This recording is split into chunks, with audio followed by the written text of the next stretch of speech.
my booktube. It's Kim at Middle of the Book March. This is my bookish week for last week. What's today, the 2nd? I don't remember. I never do. I don't know why. But Happy New Year, and I hope everybody is starting off well. I am not a person who makes resolutions. They're pointless, and I've learned over time, I don't really feel like putting any kind of pressure or obligation on myself that's totally unnecessary or self-imposed. We all deal with enough. So no resolutions. But I do have some light goals. And I have reading goals. I have reading projects that I'm going to do this year. I'm going to tell you about one of them, but first I just wanted to very quickly review last week. I didn't finish anything. I did read, but I was too busy binge watching all kinds of Netflix stuff, and I was binge watching The Office, but unfortunately it's no longer on Netflix, so I think it's on Peacock, which I just subscribed to so that my daughter and I can continue to watch the series. And I was watching a bunch of Netflix. I started The Bridgertons. I watched the first episode last night, and I'll continue with that. I just was so tired, and even though I had the entire week off, I didn't finish one book. I just wanted the visual. I wanted to watch something fun and do nothing, and not engage my brain very much. And I did it successfully.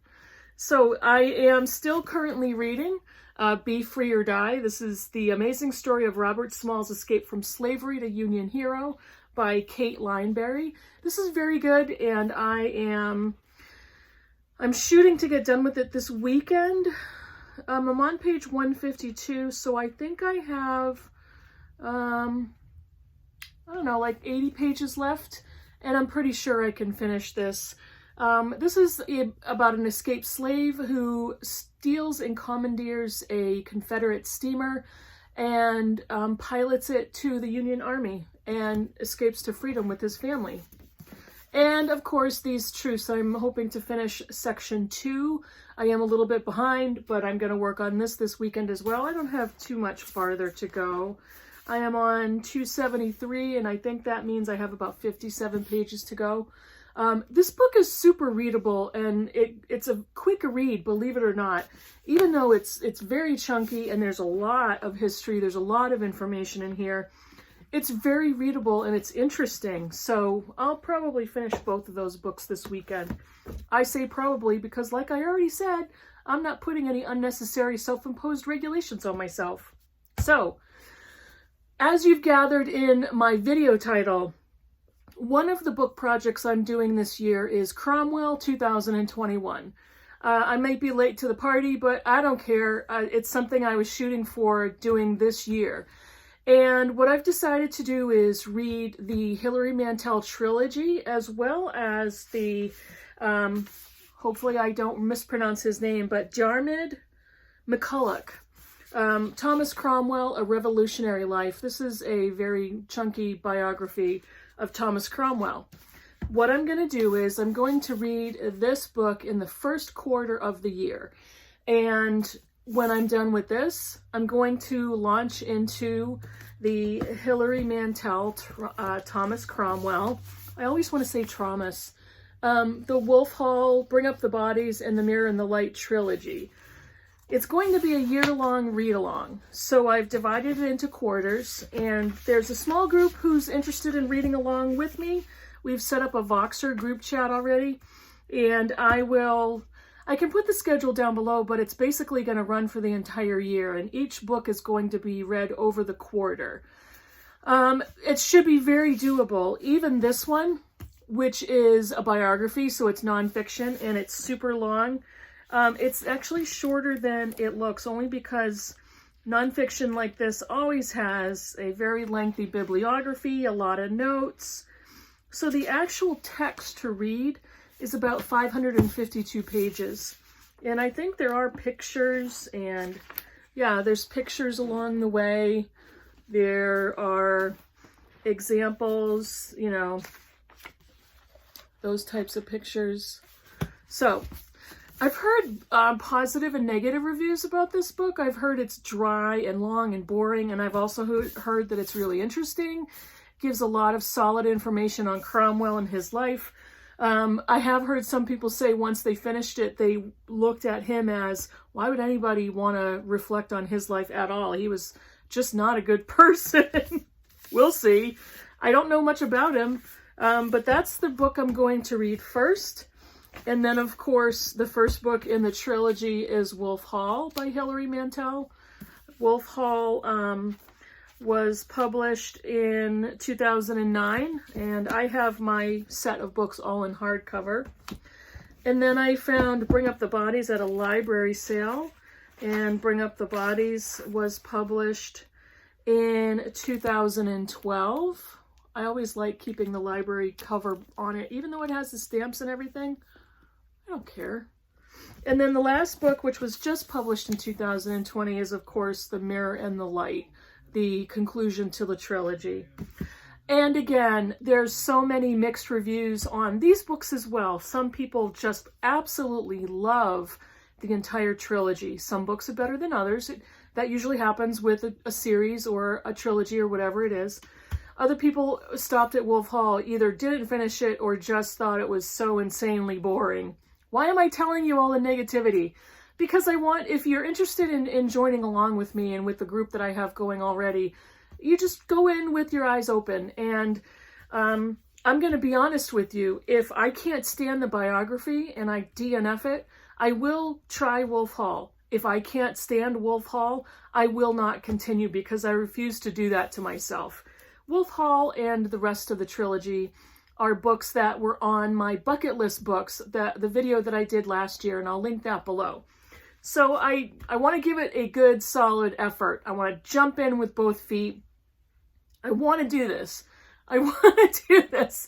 And I think the thing that's going to keep me rolling is the group dynamic.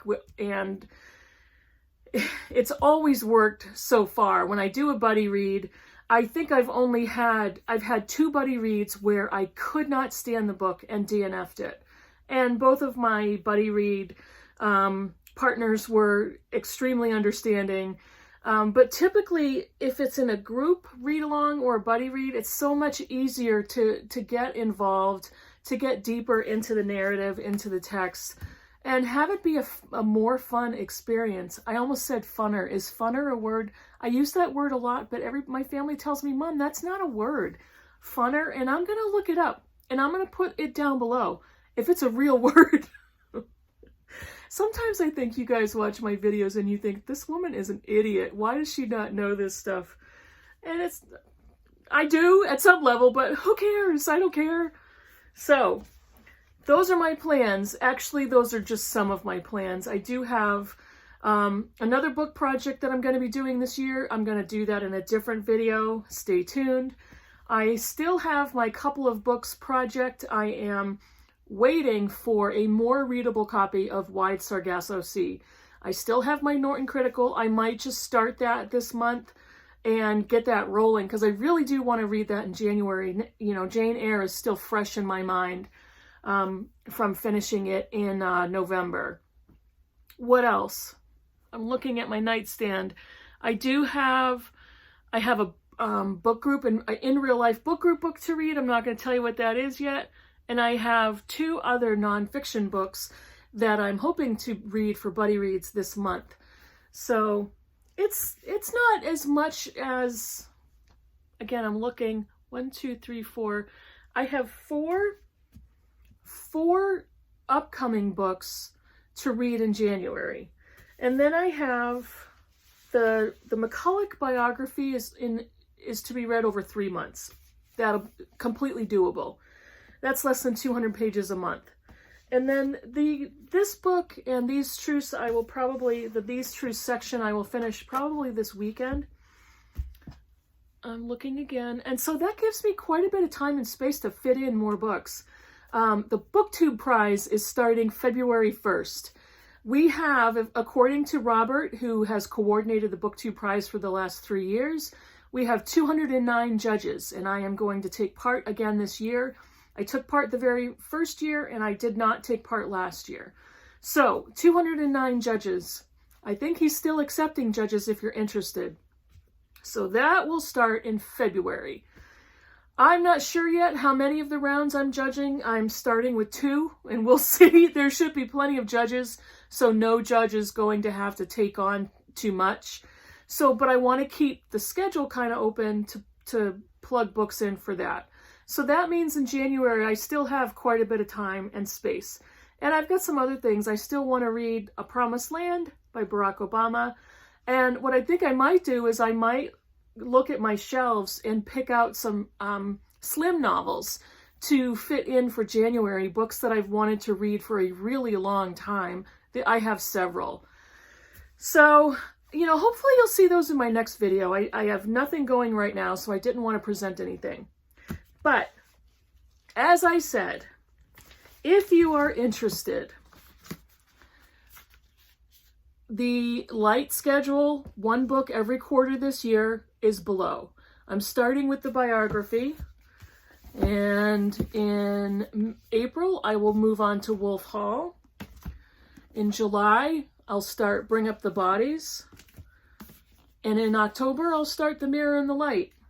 We'll see how that goes. As long as everything is likable and readable. Yeah, that's it for this week. Again, didn't finish anything. I watched a bunch of good stuff. Try The Bridgertons if you haven't already on Netflix. And that's it for me. It's a short one this week. Hope you're all having a new year. Write a comment down below. Let me know if you'd like in on the Voxer group for Cromwell 2021. And that's it for me. Have a good day, everybody. Bye.